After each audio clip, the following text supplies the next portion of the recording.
welcome to NAPOD, where we provide NA speaker meetings and workshops in a podcast. We are an ad-free podcast, and if you enjoy listening, please help us to be self-supporting by visiting napod.xyz, look for the donate link, and drop $1 or $2 in the virtual basket.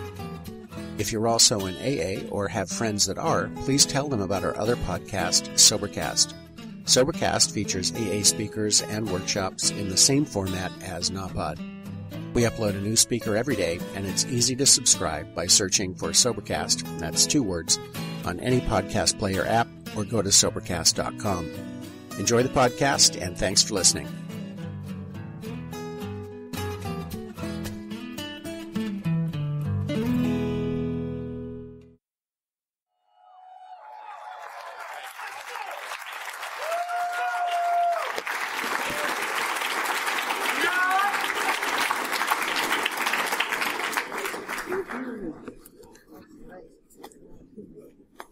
I'm an addict and they call me Nancy.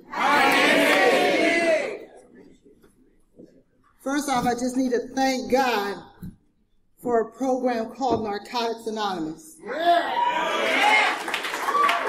you. For that, I am truly, truly grateful. You know, I want to congratulate the CVACNA on your 28th year for continuing to carry this message. You know what I mean? And I want to thank you guys from the bottom of my heart. I want to thank the committee for just thinking of me. I'm humbled and I'm very, very nervous. So I just want to tell you that. The hospitality, I hear the dog. I love dogs. You can bring him on up. Let him come chill with me, right?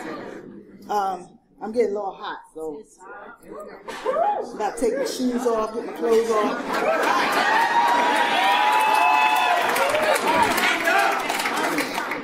Yeah, but I want to thank the committee. Hey. I want to thank the committee because I want to tell you something. Like from the time that we got here, like the hospitality and the love that I feel in Vermont is awesome. You know what I mean? Like, I just want to tell you, like, I stood up because, yeah, I live in Richmond. I'm loud anyway. I live in Richmond, Virginia now. I've been there for 2 years. But I was born and raised, I always say I was born and raised in New Jersey because that's where my recovery came from. You know, my old home group used to be in Burlington, New Jersey, and used to become Gross, this group of Narcotics Anonymous, who on Saturday mornings, we had a beginner step meeting. And on Sunday evening was our regular meeting, right? And I love that group because I had people in here that shared our message of recovery. I had people in here that weren't scared to hurt my fucking feelings. They told me they wanted to save my life, so when they said shut the fuck up and sit down, I shut the fuck up and sit down.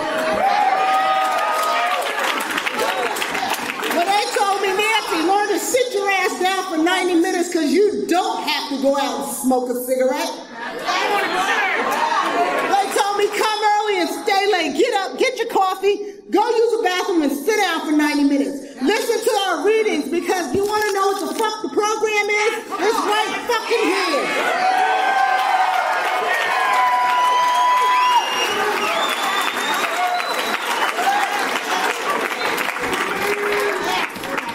I'm sorry, but I'm passionate about recovery.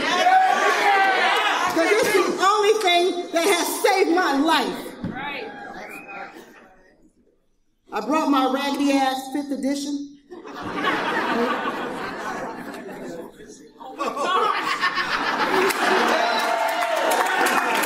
Yes, I own a 6th edition, but I have 2 5th editions.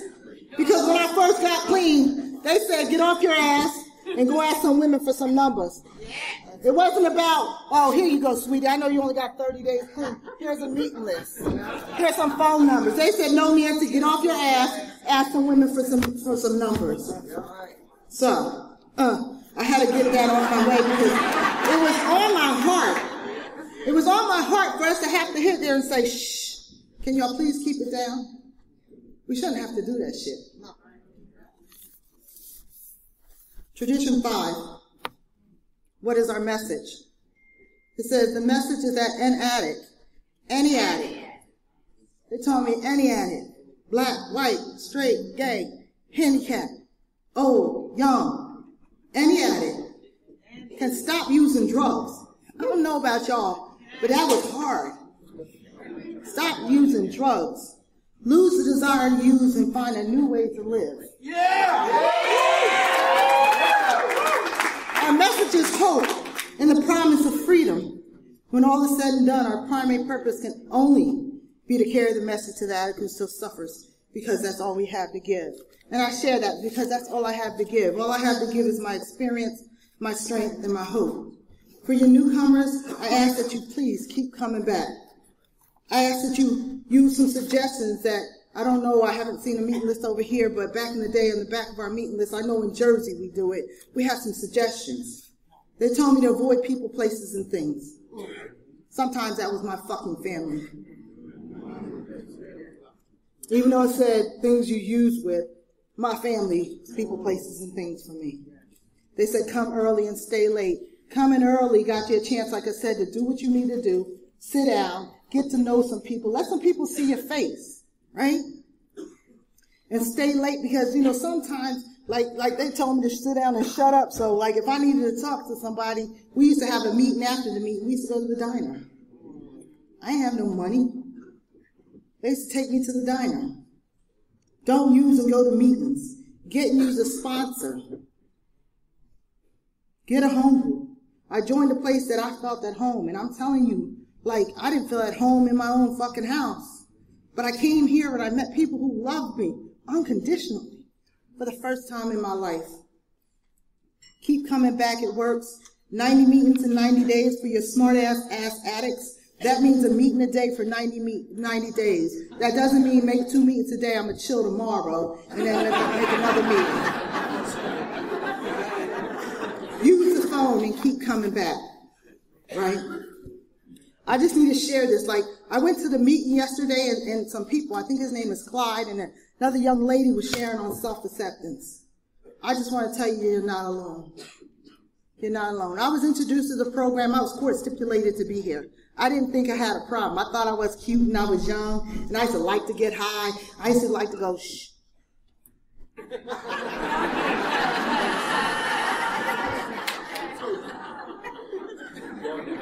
Like, I used to like that stuff, right? And I never knew that I had a problem. So when I got caught, thank God for the Who's an Addict IP, where it gives me a whole lot of questions. Am I an addict? I'm sorry. In which is a whole lot of questions that I had to answer for myself. Because in the beginning, like I said, I didn't think I had a problem. And the judge court stipulated me to come to meetings. But I thank God, that was like in the end of 1991 and 1992, right? He forced me to come here, and what had happened, even though I didn't stay, there was a seed that was planted, right? Because at the end of my road, I just need to tell y'all I was 6 months pregnant with an unborn baby in my stomach, and I wanted to fucking die. All my life, I used to tell people, like, because my mom, my dad, they used to always come down on me because I was doing what I wanted to do. And I always felt because I didn't put my hands on you, like I wasn't causing you no harm, right? I remember like being around people's houses and they were getting high and they had kids running around. And I'd be so fucking paranoid, like, get your kids, right? I've gotten pregnant and you know what? Because I was getting high, I used to use abortion as a ways of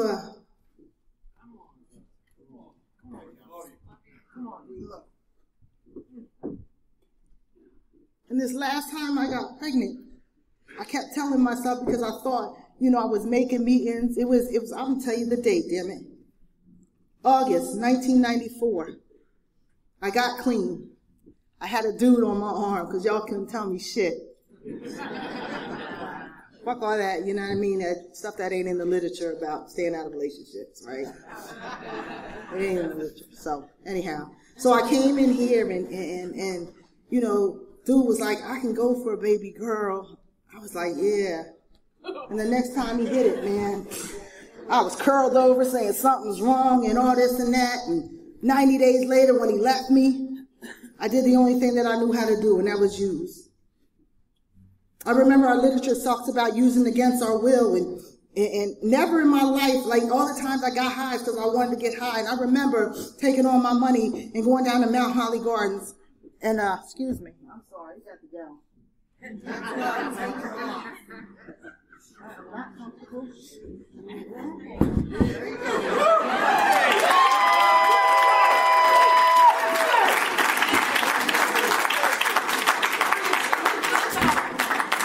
I remember going down to Mount Holly Gardens with $90 in my pocket because I did that dumb shit y'all said, save $1 a day for the first 90 days, and if you don't want to buy into the fucking program, use. Fuck that shit. Don't do it.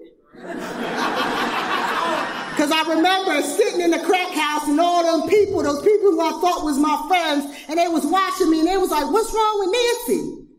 Because when I went to take the first hit, the only thing that I could see was like the tear came down my eye, and I felt the baby curl up in the side of my stomach. And I did that dumb shit for 90 days. And at the end of the 90 days, I remember walking down Mount Holly Gardens and wanting to get hit by a fucking truck. I remember all my life like that look that my parents used to give me. They used to give me that look like, you ain't shit.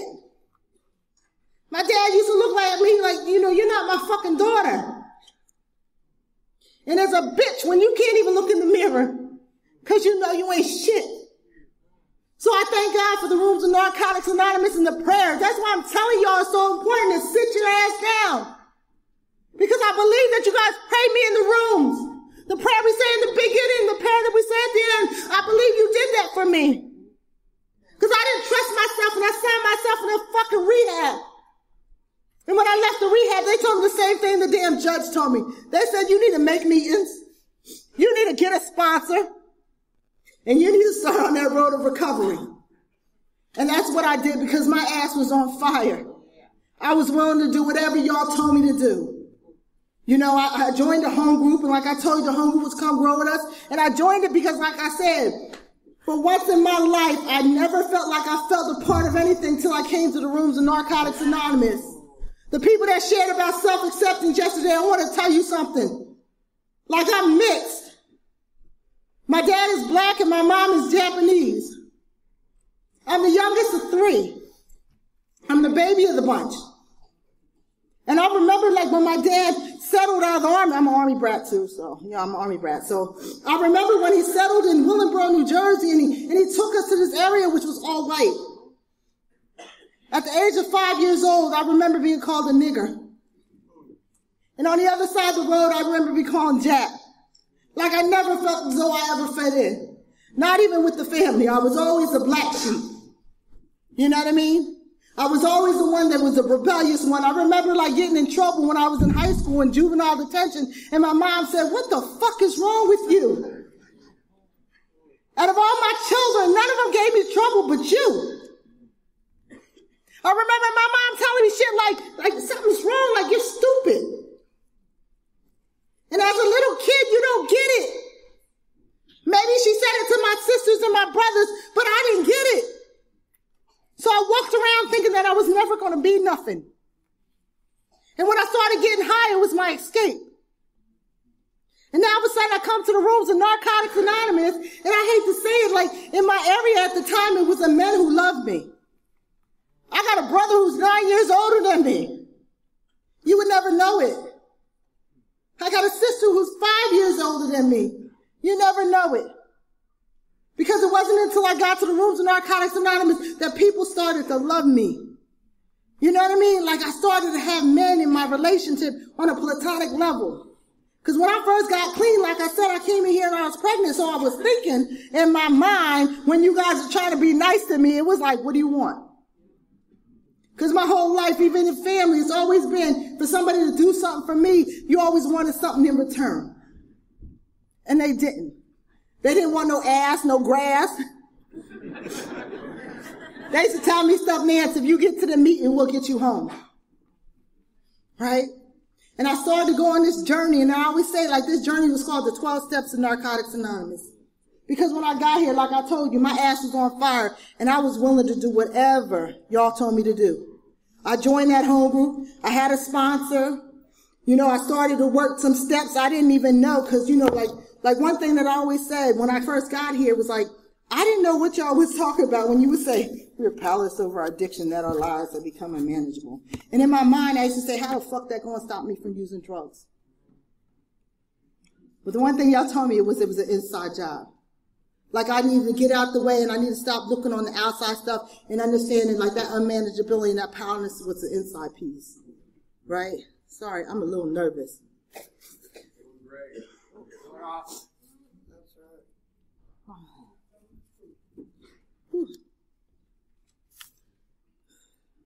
Shit. So I came around here, and like I said, I had to do a little bit of work. I thank God for the program. Shit. I lost my train of thought. I'm so sorry. So anyhow, I started to do the work. I joined the home group. I came early. I stayed late. I started getting service. You know, one thing that I try to tell people, and I really want to direct this to the newcomer. You know what I mean? Because it's real important that I say some stuff, and if I hurt your feelings, I'm sorry. It is what it is, right? Because, like, I'm going to go into the literature. The 12 Steps of Narcotics Anonymous is adapted from AA. I need to say this because it's just because of where the area that I'm in. Are the basis of our recovery program. We have only broadened the perspective. We follow the same path with a single exception. Our identification as addicts is all-inclusive with respect to any mood-changing, mind-altering substance. Alcoholism is too limited a term for us. Our program is not a specific substance. It is a disease called addiction. I came around here, and like I said, I started getting involved in the service. I started getting involved in my home group. I started taking service positions within the group. Like, one thing, people would always try to push me toward is area service. But the one place where I always felt like I felt the best was in my home group. Because one thing I say is when I came into the rooms, I came in with my tail tucked between my legs, and people loved me right then and there. So the things that I do today is I learn how to look around. Look around, and if I see this hurt, I can identify the hurt little piece on people's faces. I just want to welcome you to the rooms of Narcotics Anonymous. I want to welcome all the newcomers if you're struggling, man. Like, I'm just trying to tell you that this is what we do. This ain't about just coming around here and being abstinent. Like, if you want to be abstinent, that's cool. You can get that. But the one thing we talk about here is recovery. And one thing we talk about in the literature is it says, you know, it talks about, addiction is a disease that involves much more than the use of drugs. Right? Yes. So recovery must involve much more than the simple abstinence. So I had to come in here and I had to do the work.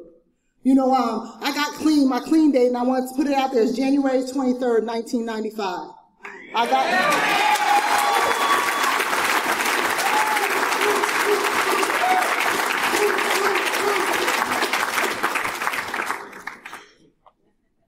And because I love that date so much, I tramp stamped it on the back of my back.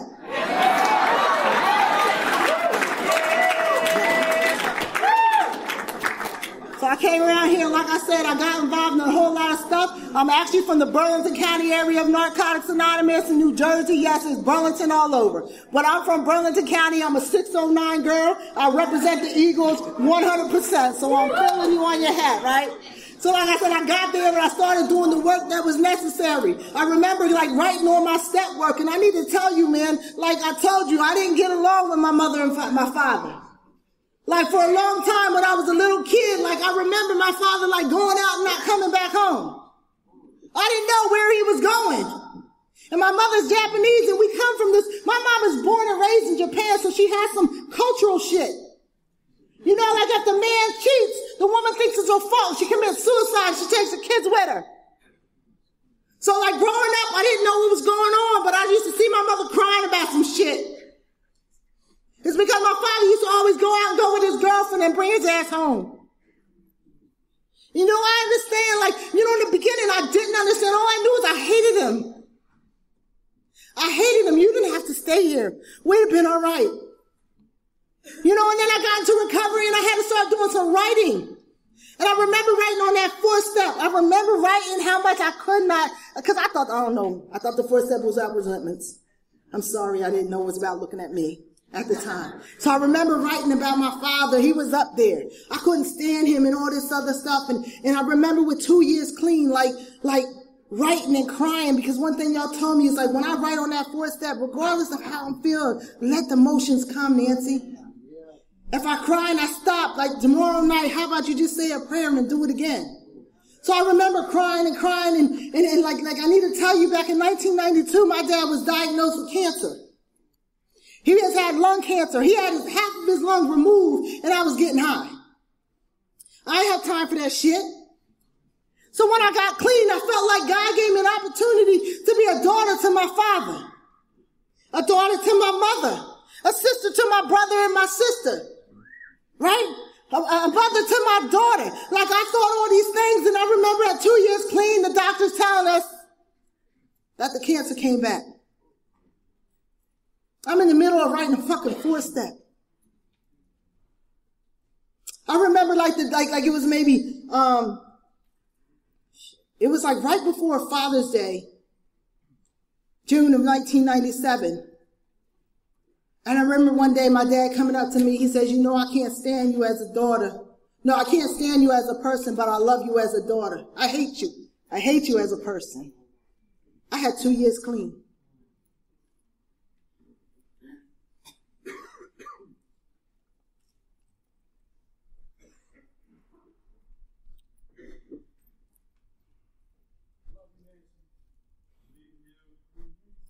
Thank God for the step work. Thank God for the program Narcotics Anonymous, because I didn't stop writing. I continue to write. I continue to show up. The stuff that y'all told me to do, regardless of what other people do, you just continue to show up. And I continue to show up, and I remember on Father's Day sitting in Temple Hospital. And my father looked at me dead in my eyes and told me something that I waited all my life to hear. He said, I love you. You know, one thing about our step work is you don't have to be on a certain step to work a program. One thing that the 9th step talks about in there, sometimes the only thing we can do is stay clean. And I remember sitting in that hospital and telling my father I loved him. And telling him how sorry I was for everything that I ever done. 11 days later, my dad died.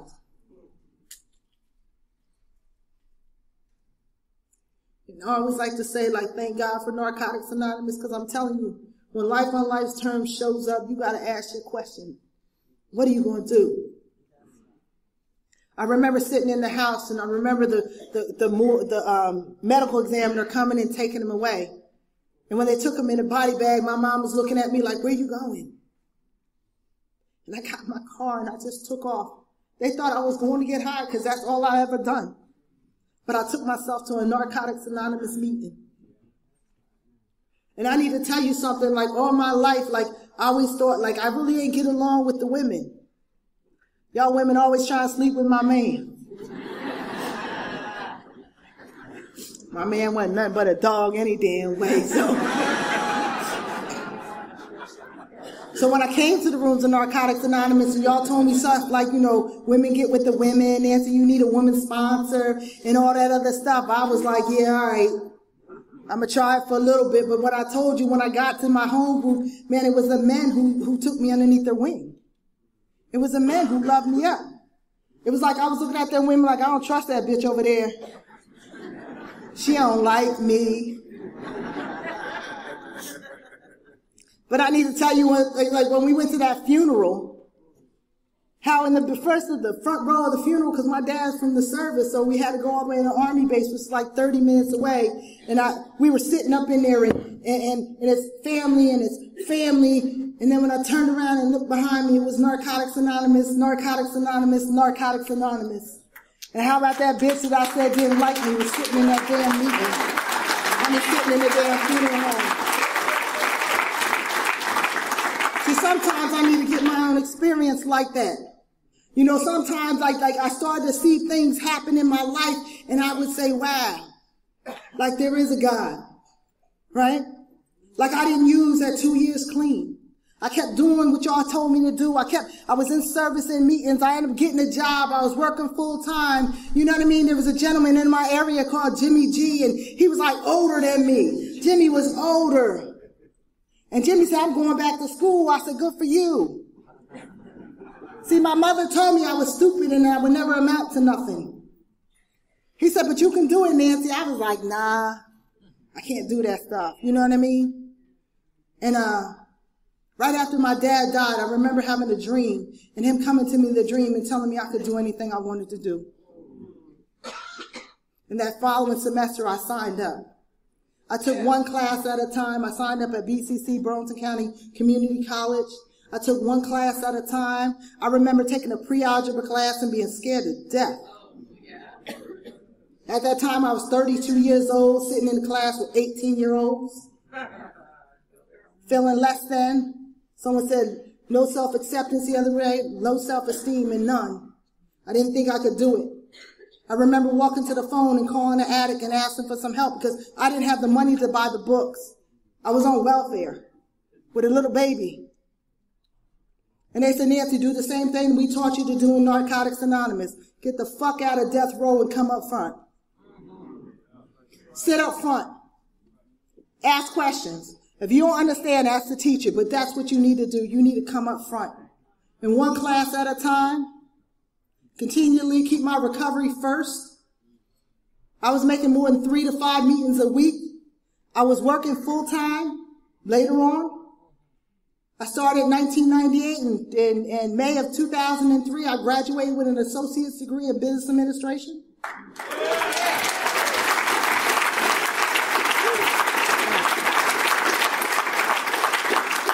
I applied to Rutgers University in Camden. I went there for 2 years. I said I can't do it again. I transferred from Rutgers. I went to Fairleigh Dickinson University in Teaneck, New Jersey. In 2007, I graduated with my bachelor's degree.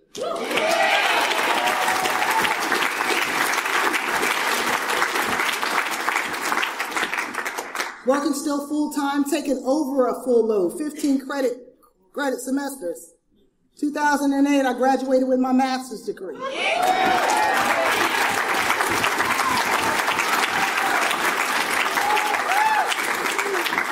Through all this, the one thing that I did consistently, I kept my recovery first. Because I'm going to tell you right now, I already have my experience. Without recovery, that shit don't mean nothing. If I take one, it's over. I don't give a fuck about no degree. I don't even give a fuck about a child. That's my experience. I will leave her sitting somewhere with somebody else. So I continue to keep my recovery first, and that's just trying to let you know, like, you know what I mean? It was people that helped to encourage me, to let me know that I can be anything that I ever wanted to be. Right? Y'all told me lost dreams are awakened, new possibilities arise, and that misinformed information that my mother used to tell me is just that. One thing about Stepwork has allowed me to do is understand that, listen, my mom grew up in a different fucking generation. I don't know how she grew up. I don't know how she was taught. She's just doing one thing that she ever knew how to do. But one thing, Narcotics Anonymous and doing some fucking self-work, I found out that shit stops here. No longer do I need to carry some shit that was given to me and carry it on to the next generation. See, one thing I do is I continue to keep encouraging. I have a child, man, and I'm trying to bring everything kind of full force because don't get caught up in the fucking degrees. Don't get caught up in the material. You want it, you can get it, but you got to learn how to maintain it. I'm the girl who stood on the street corner and sold her ass while being pregnant. Not thinking that I could ever even get off of welfare to be one person that has learned today to be fully self-supporting. See, they told me I could do whatever I want, and I did all those things, and that shit comes with a hefty price tag. Degrees don't come free. Shit, I want to return them motherfuckers. Time to refund their money. You know, like all that stuff is real lovely and stuff, but I'm telling you, when life on life's turn shows up, you better have a damn foundation. Right? Right? I lost my job with 7 years clean. I told you when I first got here, I was court stipulated, so my fingerprints are hot. I have 1 felony and 5 misdemeanors. In the state of New Jersey, you cannot get a felony expunged if you have more than 2 misdemeanors. Funny how you learn law after a while, right? You can't get a misdemeanor expunged if you have a felony. So how the hell was I supposed to be able to take care of a child, become a productive member of society with a master's degree and a bill of $150,000? So I tried. I went and I obtained an attorney. We talk about going outside and getting some outside help. I obtained an attorney, and for some reason he looked at me. He said, something about you. But I believe in you. I think we can try this. So he fought the system with me. Deep shit. He fought the system with me. Cost me $5,000, but he fought it with me. Shit, you can kick out $5,000, they don't do nothing for you. but he went back to bat with me. Judges against judge. Asked the judge to reduce my charge, and the judge was like, looked me up and down like I wasn't shit. You know how you clean up well, right? I had on a nice pretty suit. I had on my hair done, had my heels on, looking all productive member of society, no longer at the crackhead that he remember in the corner. And I remember going in front of him and him looking me up and down and said, she gonna stick them charges. My attorney looked at him and said, where was you sitting, Nancy? I said, I was in the front seat. He goes, drugs were found. The report says drugs were found in the back seat. I wasn't in the back seat. He told that judge if you would have had a competent public defender to represent my client back then, because the public defender at that time got disbarred for alcoholism, you would have never been able to prosecute my client. The judge went in the back room, had to throw out those 2 charges. He went to another judge and asked him, she was going through some stuff back then. Talking charges from 20 years. He said, can you reduce her charge from shoplifting to loitering? He looked at it and said, I didn't see no problem with it. So he reduced it. So now my charges became, I had 1 and 4. Now my charges became 1 felony and 1 misdemeanor. I qualified for an expungement from the state of New Jersey for that felony charge. We went against the Supreme Court, and I actually had the fucking the prosecutor come out and shake my hand and tell me congratulations. You know what I mean? So today I only stand here with 1 misdemeanor, and it's a misdemeanor of shoplifting. I remember getting fired from a job because I had that felony. I remember getting fired from another job because I had a felony. How do you go back to supporting a child on welfare? But I did it. Times that I wanted to go ahead and, because my head tells me I no longer use drugs, maybe I can do some other shit. Thank God for the women in Narcotics Anonymous, because they were the ones that came to rescue me. They're the ones that come to get me out of the fetal position in the bed and tell me, Nancy, we're not doing this. They're the ones who gave me $20 to fucking buy some pads. Because the man that I was with at that time, every time I lost my job, he wasn't there for me. I stayed with that joker for 16 years. Until at the end, that little cheating hoe. I was laughing with somebody the other day because where I met them at was in Albany. And I was like, I am no longer there. Thank God for recovery and a new way of life, because I'm no longer there. I'm talking about when I caught this man cheating, I had 17 years clean. Because I did not know how to deal with my emotions. And I did not know how to surrender.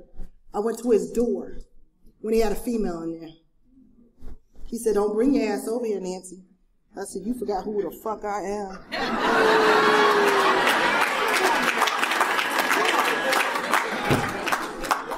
I nicely pulled my hair up. Told him, come on. He sat his ass down right there and didn't move. I said, come on, let's go tell old girl. Because you was just fucking with me last week. Let's go talk to her. How do you do that to somebody you've been with 16 years? I don't understand that. And when I went to open up his door, his daughter came out and put her hands on me. I'm talking about a child that I raised, put her hands on me. By the time I got finished blacking out, she was on the phone and Popo was at my feet. They looked at me, they said, didn't he tell you don't come over here? I was like, yeah. He said, even though I know he's lying, The bottom line is he told him, don't come over here. And you came over here anyway. So with 17 years clean, I felt metal handcuffs being put on my back. Let out of there and put into a holding cell. And the humiliation. I hated him. Told him to stay the fuck away from me. This is a man that we shared the same home group.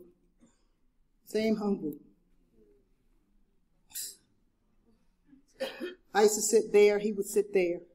Now all of a sudden I need to sit over there because I know I can't deal with it. And all that time he tried to talk to me and I would never talk to him. And I want to talk about the process of recovery because I just need to tell you, today we're best friends. Right? Today, deep shit. Today we're best friends. Today if he needs to come lay his head down on a place to stay, he does it at mine. Right? I'm going to bring this stuff real forward now. I told you I'm from New Jersey. Born and raised in New Jersey. My daughter is now 22 years old. She's a senior at Rutgers University, getting ready to graduate with her bachelor's in psychology.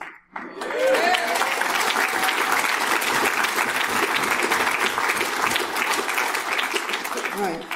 I don't take credit for it. I give it all to God and the program in Narcotics Anonymous because it was you guys that helped raise her for me. I did not know how to be a mother. I'm the mother that I started screaming at her at first, and you guys used to come to me like, Nancy, you don't got to do it like that. Nancy, just talk to her. Me and my daughter are really like this. I'm still her mother, but we're really good friends, right? So I need to tell you, 2 years ago, I was working in a facility because I thought I would, work in one of those facilities. You know the facility I'm talking about, right? Because I've always wanted to help people. You know what I mean? My background and my degrees are in business, but I wanted to help people because I knew there was more for me to do. So I started working in a facility, but I couldn't make ends meet, and I made a decision, and I had a group conscience with my daughter, and I said, somebody's willing to offer me a job in Richmond, Virginia. I'll be making salary money. I'll be working for Anthem. I'll be able to do this and do that. I have always lived at home, either at home or with my boyfriend. I have never lived on my own. Right? And my daughter was like, Mom, do what you need to do. So within 2 weeks' time, did I not pack up my shit, get on the road, and move to Richmond, Virginia? I left my mother, I left my dog, and I left my daughter. But the one thing that I was counting on was a fellowship of Narcotics Anonymous when I got to Richmond, Virginia. See, so when I got there, that's what I started doing. I started making meetings. It's a little different.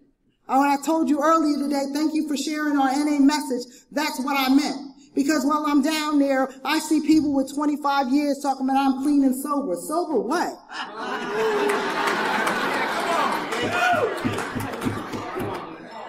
Sober what? Right? You got an hour-long meeting, you don't have no speakers, and you don't even talk about the fucking literature. So I come down there, and I don't mean to have this NA purist or this NA bullshit. I don't mean it. But I understand what Narcotics Anonymous has done for me. I'm not in denial about it. So I come down there and I start to share because Roger's in my head telling me, Nancy, if you don't hear the message of Narcotics Anonymous as a experienced member, it's your responsibility to share it. Yeah. So I go down there and that's what I do, and I share our literature, and because people with clean time was confusing 11 with 3. So that ain't what the third step says. You know what I mean? And you're giving mixed messages, and you wonder why people can't get it. You wonder why you got people with 20 years clean going out and drinking, right? Come on now. So they look at me and I'm the northerner. I'm still a Jersey girl. I'm still 609 till I die. They look at me and here she come with that northern shit. No, it's not that. It's because we need to continue to fan the flame of attraction around here. Let people know that you can stop using drugs, lose the desire to use, and find a new way to live. They don't stop like that shit. And because we don't want to do this stuff and you want to pat people and act like they're little kids, man, stop that. We need to share this shit because they're dying. They're fucking dying. That's right. I believe that we need to continue to live that others don't die. You know what I need to share this, I'm going to shut up. I went to, while I was in Jersey, the women that really kind of helped me is because, like, in my area, those women didn't want to love me up. So I had to travel for my recovery like I did my drugs.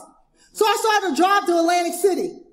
I met a group of women, and I'm going to shout out their names. I seen somebody with Atlantic City on their shirt earlier. Represent that shit. Because Trina Moe, Angela Kelly, and Lorraine B. all helped raise me. I'm the baby of all of them with 22 years clean, and when I came around, they loved me up. They showed me that women do recover. They told me that women can't get along without being catty little bitches. For real, because I always thought it was always that catty shit. Like, why can't we get along? Why you always got, like, you know, why is there so much hate? And they love me up. Right? And like when I moved down to Richmond last year, when I celebrated my anniversary, I called them and I asked them, would you come celebrate with me? You know, they got in the car and drove over 5 hours to come to my apartment. We camped out in my little living room. And I love them so much because they have taught me so much. So a couple of weeks ago, I got a phone call. They said, Angie's sick. And see, before Angie left me in February, because I always wanted a relationship. I always wanted somebody just to love me. Jules, I just want them to love me. I'm a good girl. I can make a good wife. And Angie, and I remember fucking with this nigga. Ooh, excuse me.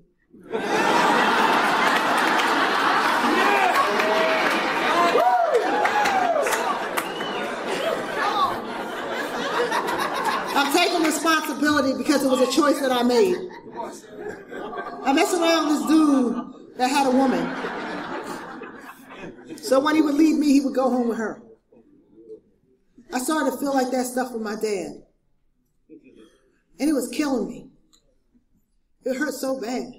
Because I loved him. And Angie would tell me stuff like, Nancy, you deserve so much more. We know your insides. When you're going to let him get out the way and allow God to put someone in your life. Then she began to tell me her story for the third time. How she had to keep getting rid of these dudes and getting rid of these dudes till God put somebody in her life that loved her with all her defects, with all her diseases, and married her. So when I got the phone call and they said Angie was sick, I said, well, I'm coming to Jersey. And I went to Atlantic City and she wasn't there. She was in Philly. So I didn't get a chance to see her. So when I came home, they called me again. They said she ain't going to come home from that hospital.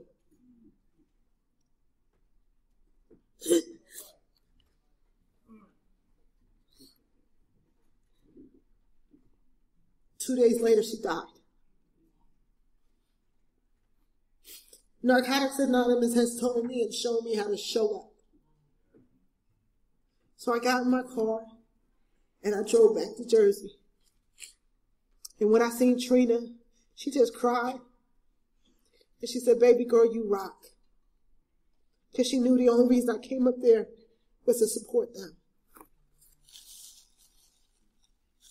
And while there, I get a phone call. The same guy that I was sitting next to in a meeting on Monday night in Richmond, Virginia, overdosed and died.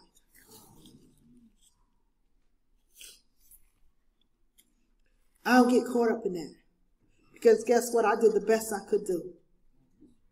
I continue to share my message, whether you want to hear it or not. I continue to share it whether you like me or not. Right. I don't give a fuck. I don't. I continue to do what you guys taught me. And the one thing that I got at the end of that day is I got some hope. Because Angie's been hurting for years. She's been suffering for years. But she never used. She died clean. So if you're new in the program and don't understand what we do here, we continue to grow and we continue to save lives here. You know, I'm going to share out the literature. Because it's real important. And like I said, I shared that Tradition 5, and one of my favorite chapters is what can I do? Shit, I can't see. 59. I know it's on 59. Because it says, for anyone who wants our way of life, we share experience, strength, and hope, instead of preaching and judging. If sharing the experience of our pain helps just one person, it was worth the suffering. I told you I was that addict that was on the street corner selling our ass. You know, one thing I found out, because my mom asked me, what was wrong with you? I found out what was wrong with me in here. I found out that I suffered from a disease. I found out that I had some trauma, that I was raped at the age of 13 and nobody ever knew it. And I came out here and I shared that stuff and I got some freedom. Symbol. And I'm going to shut up. It says a symbol. The square base donates goodwill, the ground of both the fellowship and the members of our society. Goodwill is best exemplified in service. Thank you for being in service. Proper service is doing the right thing for the right reason. So regardless of them people hating and all that other bullshit, I am still going to continue to do what I do. Right? When goodwill supports and motivates both the individual and the fellowship, we are fully whole and wholly free. Probably the last to be lost of freedom will be the stigma of being an addict. I'm tattooed all over, and every tattoo on me has a meaning. This is my name. I'm Japanese. It's written in Japanese. My sister suffered from breast cancer. Regardless if she don't want to speak to me today, I tattoo and I continue to represent her. My father died. I got an angel tattooed on my leg. My daughter graduated from a prep school, from a fucking private school. So me and her, we tattooed our name, France. That's my last name. So if I'm in the hospital, that's my last name, France, with the infinity sign. My bottom tattoo is our symbol with my clean date in the middle. And the top one is our symbol. It says, if the four pyramid sides that rise from the base in a three-dimensional figure that represents self, society, service, and God, all rise to the point of freedom.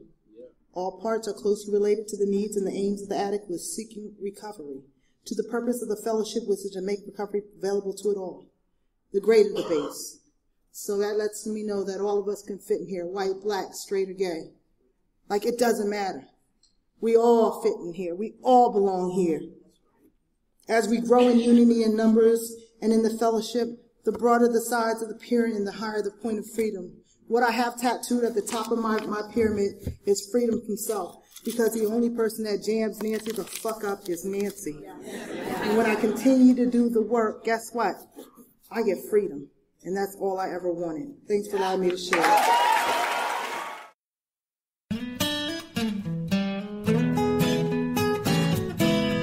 Thank you for listening. I hope you enjoyed the podcast. Please help us improve our ranking so others can find us by putting a review on Stitcher, iTunes, or your favorite podcast index. NAPOD is ad-free thanks to the folks supporting the show with $1 more per month. If you enjoy listening, you can join them by going to napod.xyz and looking for the donate link. Thank you for listening. Have a great day.